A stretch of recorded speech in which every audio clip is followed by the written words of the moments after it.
Hello YouTube. This is a video I've been kind of putting off for a while now because these didn't really come out quite as nice as I'd hoped they would. You know, the machining process I think would work. I ended up breaking a carbide cutter, accidentally doing a little bit of climb milling, just not paying really close attention, thinking I knew what I was doing, but turned out didn't. Why would I even think I knew what I was doing? Making all this up as I go. I was able to use a high-speed steel roughing cutter to finish off the little bit after the carbide one broke. That carbide one was doing nice. I mean, it would take big, hefty chunks out, as long as I was conventional milling. I think there was just enough backlash in that in the rotary table that the one time I hit a little bit of climb milling, it kind of pulled into the thing and just snapped it pretty quickly. So this video is going to be all about how I was able to come up and create these, at least in the state that they're in. They would be functional. If I was building these for myself and I didn't really care at all, I would use these. It's not pretty. I'm going to try to do this again and make them a little bit nicer. Bring you in closer so you can have a look at what I'm talking about with the tool marks and whatnot. Come on over here. Alright, so as you can probably see, there's quite a few nasty tool marks in here. And then a few things that I did not really plan out very well. The parts that I had holding everything down made it where I wasn't able to actually mill all the way up to these edges here. So I could probably do this again with the rotary table and make it work. But now that I have a bigger lathe, I think I can do a lot better job on the lathe. So part 3 will be redoing these and hopefully finishing it all up, but on the bigger lathe. Alright, so I'm going to use a parallel, I think, and just kind of hold it in here like this. Come down and just touch it.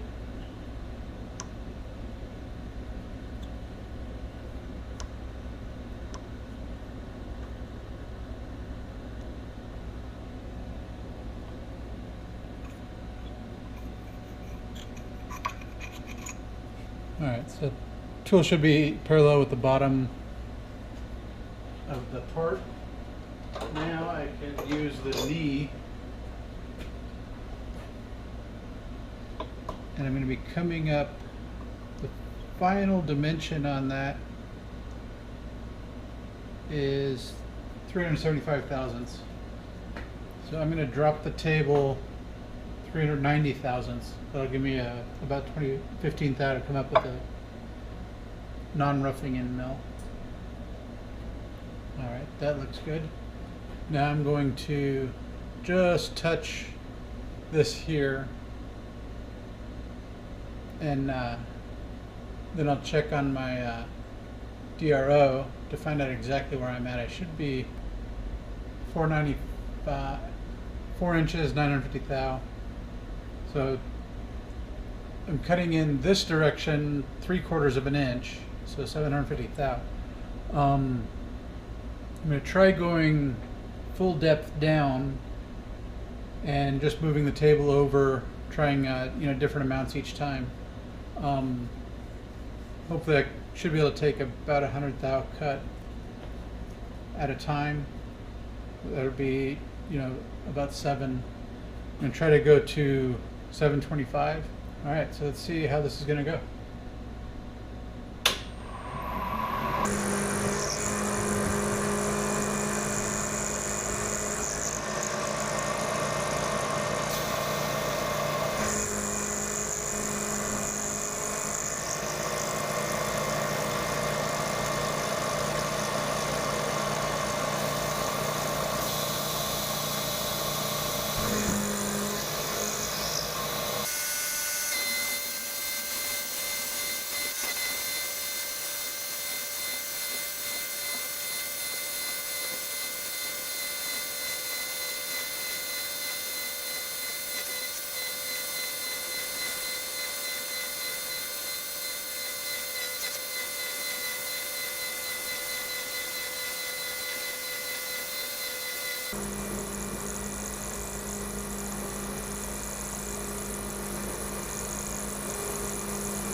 Okay, so I've gone through and actually did a finishing cut on pretty much everything here.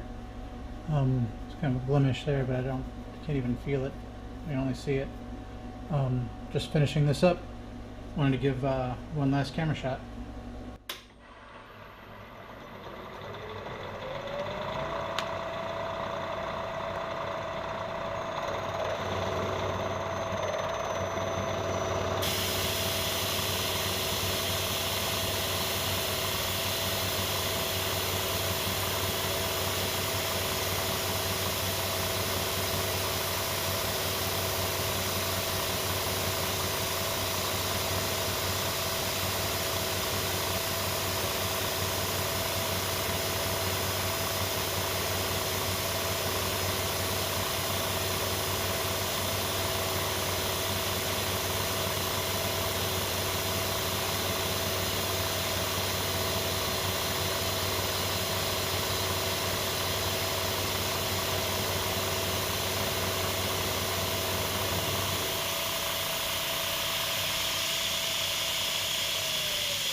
That puts everything to size.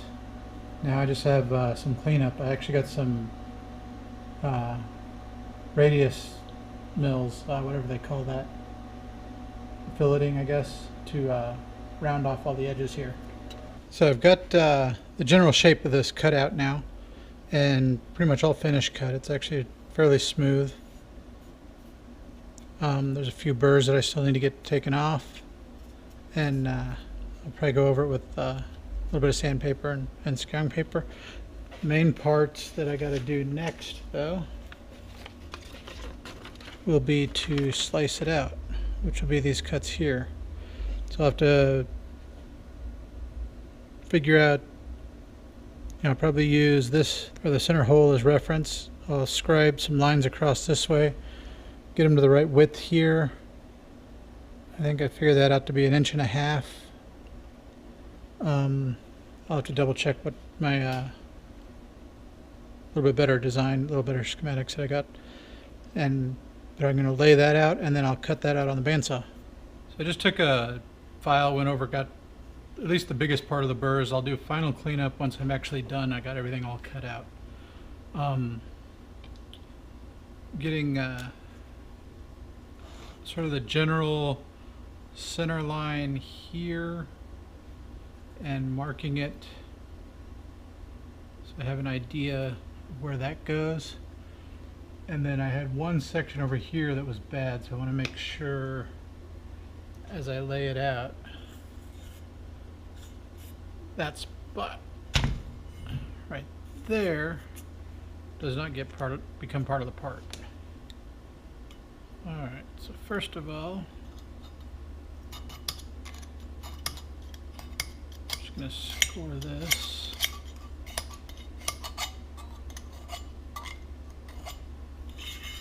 So that gives me a bit of a center line. According to my drawing, this here should be 1.5 inches.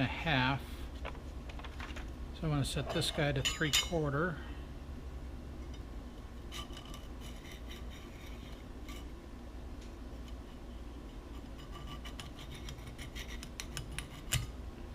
Score 3/4 that way.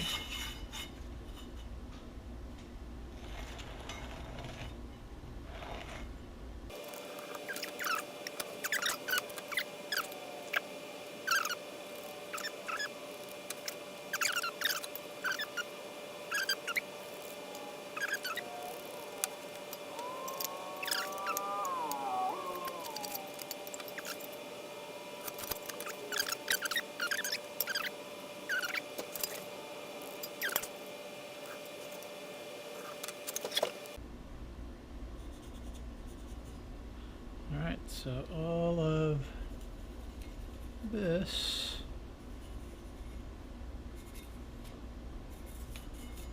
all has to go away. I'm doing that over on the bandsaw. Alright, so I haven't actually even used this bandsaw in this configuration yet. Don't know how it's going to go. So here we go.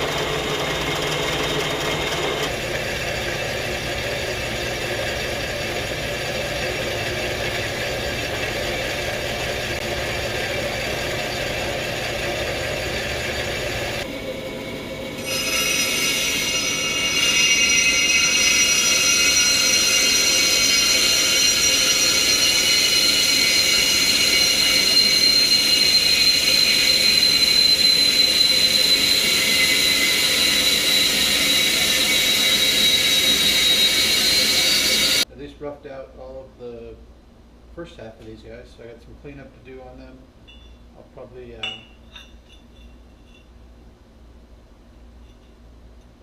mount them together, drill the holes that belong in here, and I can bolt these together, and then I can take them to the mill and actually clean them up, make them identical.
So apparently I was running that with the drill in high gear and got it pretty hot. Did the rest of it by hand. It's actually a lot simpler. That carbide mill, man, that thing does a number.